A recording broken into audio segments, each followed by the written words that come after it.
Hello students, welcome to Khandelwal Maths Academy. I am your host Vishwesh Khandelwal. In today's video, we will be learning about problem set 1 of the chapter 1 sets of standard 9 algebra. अब देखिए ना, ये जो problem set है इसका question number 1 और question number 2 MCQs था जो हम पिछले वीडियोस में देख चुके हैं. क्वेश्चन 3, 4 एंड 6 ये तीन क्वेश्चन जो है वो वर्ड प्रॉब्लम्स है जो हम नेक्स्ट वीडियो में देखने वाले हैं. क्वेश्चन 5 एंड क्वेश्चन 11 मैंने आपको होमवर्क के लिए दिया था. सो इस वीडियो में हम क्वेश्चन 7, 8, 9 और क्वेश्चन नंबर 10 देखने वाले हैं. अब देखिए क्वेश्चन 7 क्या है. Represent the union of two sets by Venn diagrams for each of the following. अब आप देखोगे सेट ए में जो एलिमेंट्स है वो है 3, 4, 5, 7 और सेट बी में जो एलिमेंट्स है वो है 1, 4, 8. अगर आप ध्यान से देखोगे तो हम इनका एक इंटरसेक्शन और यूनियन जो है वो निकालेंगे विदाउट वेन डायग्राम. पहले अब देखिए ए और बी का इंटरसेक्शन मतलब कॉमन एलिमेंट्स, तो दोनों में कॉमन एलिमेंट्स है 4. सो ए इंटरसेक्शन बी इज 4. और अगर आप ए यूनियन बी देखते हो तो ए यूनियन बी में एलिमेंट आएगा 1, 3, 4, 5, 7 एंड 8. अब आपको ये वेन डायग्राम के रूप में निकालना है. तो ये है आपका सेट ए और सेट ए और सेट बी का इंटरसेक्शन 4 है, मतलब उनमें कॉमन एलिमेंट है. सो ये सेट बी और सेट ए ऐसे आएंगे ओवरलैपिंग. ओके, ये सेट ए है, ये सेट बी है, ये उनका इंटरसेक्शन है, तो यहाँ पे आएगा एलिमेंट 4. ओके, अब 4 छोड़कर और कौन सा एलिमेंट है सेट ए में, तो वो है 3, 5 एंड 7. और 4 छोड़ के सेट बी में कौन से एलिमेंट्स हैं, तो 1 और 8. ये हुआ आपका ए और बी का यूनियन. ओके, आप इसको शेड कर सकते हो. जैसे सेट ए का शेडिंग देखो, हॉरिजॉन्टल लाइंस ले रहा हूं मैं, और फिर सेट बी का शेडिंग जो है वर्टिकल लाइंस. तो आप ऐसे शेड कर सकते हो. शेडिंग करना बेहतर रहेगा, शेड कर लेना, ऐसा कोई प्रॉब्लम नहीं है इसमें. ओके, सो ये जो वेन डायग्राम आपको दिख रहा है, this complete Venn diagram is of A union B. अब सेकेंड सम लेंगे हम इसका.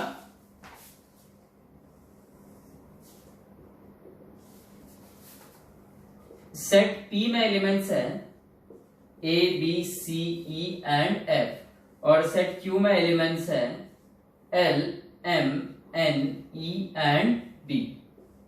अब आप देखो इनका भी यूनियन का वेन डायग्राम हमको ड्रॉ करना है. सबसे पहले हम without Venn diagram P intersection Q और पी यूनियन क्यू निकालेंगे.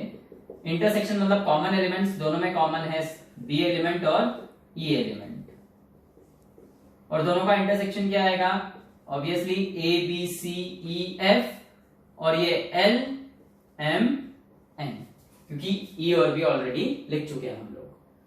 अब आप देखो इसका वेन डायग्राम बनाना है हमें. तो ये है आपका पी सेट और पी और क्यू में कॉमन है तो ओवरलैप होंगे. ये है क्यू सेट. पहले कॉमन एलिमेंट्स लिख लो इंटरसेक्शन वाले, तो वो है बी और ई. अब बी और ई छोड़कर पी सेट में कौन से एलिमेंट्स हैं, so that is A, C and F. और क्यू सेट में बी और ई छोड़कर और कौन से एलिमेंट्स हैं, L, M and N. So ये जो वेन डायग्राम है ये है पी यूनियन क्यू का. इसे भी आप शेड कर लो.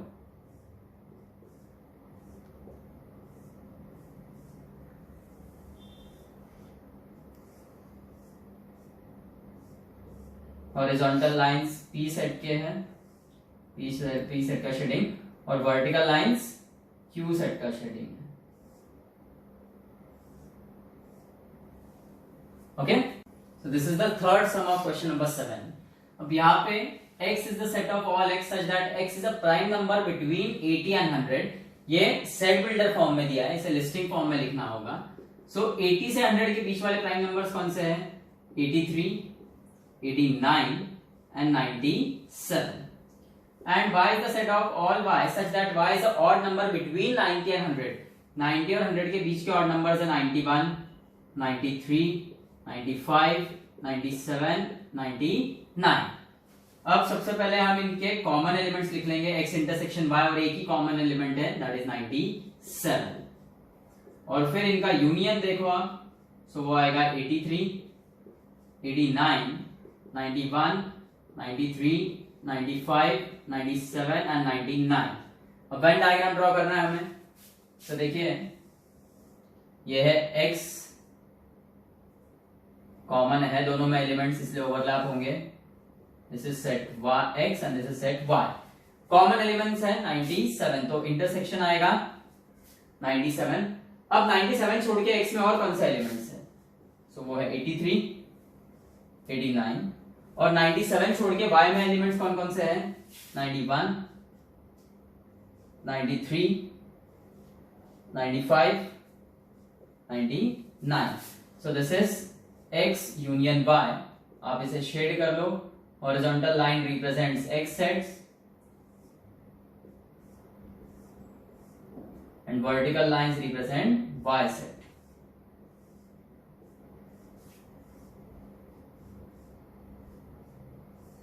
Okay, now see question 8. Write the subset relations between the following sets. अब सबसे पहले सबसेट क्या होता है, जब हम बोलते हैं कि A is the subset of B, इसका मतलब A सेट के सारे एलिमेंट सेट B में प्रेजेंट रहेंगे। ओके, अब देखिए यहाँ पे X सेट है सेट ऑफ ऑल क्वाड्रिलैटरल्स। क्वाड्रिलैटरल मतलब two dimensional figure having 4 sides and 4 interior angles. Okay, इन्हें क्वाड्रिलैटरल कहा जाता है। अब कुछ स्पेशल टाइप ऑफ क्वाड्रिलैटरल्स है, स्टैंडर्ड टाइप है। ओके, उसमें पहले आता है parallelogram, then rhombus, rectangle, square, trapezium, isosceles trapezium और काइट। इन्हें ये सब नाम इसलिए दिए गए हैं, ये कुछ प्रॉपर्टीज पजेस करते हैं, वो प्रॉपर्टी के बेसिस पे इन्हें सब नाम दिए गए हैं। अब ये जो 7 नाम मैंने आपको बताया, ये छोड़कर भी क्वाड्रिलैटरल्स रहते हैं। जैसे सपोज ये देखो, दिख रहा है ये फिगर, ये भी क्वाड्रिलैटरल है because it is a figure having 4 sides. Okay, ये जो मैंने आपको 7 स्पेशल टाइप ऑफ क्वाड्रिलैटरल्स बताया, उनमें से ये एक भी नहीं है, but still this is a quadrilateral. Okay, अब देखिए यहां पर बोला गया है कि y is the set of rhombus, s is the set of all squares, t is the set of all parallelograms, v is the set of all rectangles। तो ये रोम्बस, स्क्वायर, पैरेललोग्राम, रेक्टेंगल्स, ये सब के सब quadrilaterals हैं।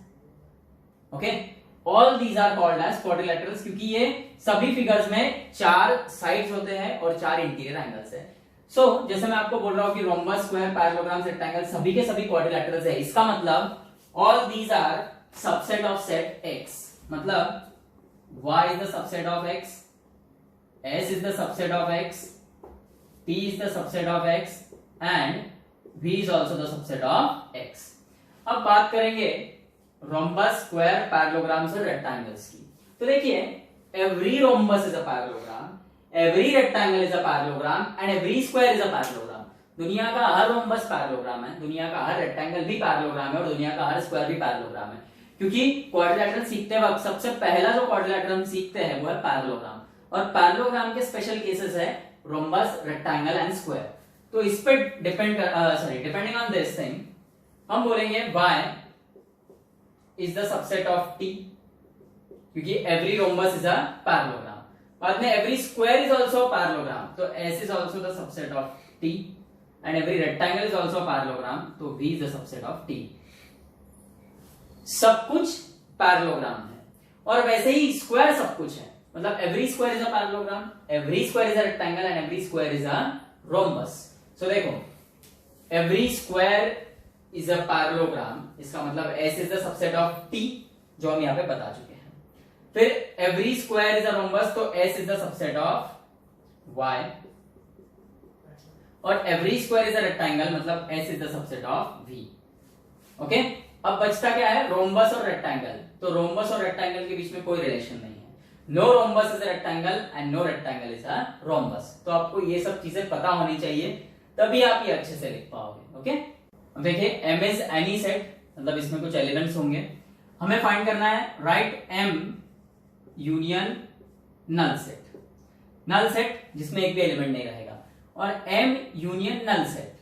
Union में क्या होता है, दोनों सेट्स के सभी एलिमेंट्स लिखते हैं हम लोग। अब नल सेट में तो कोई एलिमेंट है ही नहीं, सो इस यूनियन में जो भी एलिमेंट्स आएंगे वो सेट m के रहेंगे। और m इंटरसेक्शन नल सेट। अब इंटरसेक्शन में हम कॉमन एलिमेंट्स लिखते हैं, अब नल सेट में तो एलिमेंट है ही नहीं, तो इनमें कॉमन क्या आएगा, कुछ भी नहीं, तो ऑब्वियसली इनका इंटरसेक्शन क्या रहेगा, null set. Observe the Venn diagram and write given sets. अब देखो ये वेन डायग्राम है, ये U है, this rectangle represents the universal set. Universal set में सभी एलिमेंट्स आएंगे, जैसे ये 1 2 3, 1 2 3, 4 कहीं नहीं है, 5 6 भी कहीं नहीं है, देन 7 आएगा, 8 9 10 11 और 13 कहीं 12 कहीं नहीं है, ये 13। ये आ गया आपका यूनिवर्सल सेट। बाद में सेट ए, तो this oval shape figure represent this one diagram represent set ए, जिसमें एलिमेंट्स हैं 1 2 3 5 एंड 7। और जरूरी नहीं कि ये ऐसे असेंडिंग ऑर्डर में लिखो, मिक्स्ड ऑर्डर में भी आप लिख सकते हो, कोई प्रॉब्लम नहीं है। देन ये जो वेन डायग्राम है, this oval shape, this represent set B. Set B के एलिमेंट्स कौन से हैं? 1 5 8 9 10, 1 5 8 9 10। Then A union B. A union B मतलब सेट ए और सेट बी के सारे एलिमेंट्स, मतलब ये सब एलिमेंट्स आएंगे, बस 11 और 13 नहीं आएगा। सो उसमें एलिमेंट्स आएंगे 1 2 3 5 7 8 9 एंड 10। फिर A intersection B, common elements है 1 और 5। टेक्स्ट बुक में इतना ही पूछा है, ओके। ये अब मैं मन से ले रहा हूं मेरे, देखो ए कॉम्प्लीमेंट तो आपको पता है, यूनिवर्सल सेट के ऐसे एलिमेंट्स जो सेट ए में प्रेजेंट नहीं है।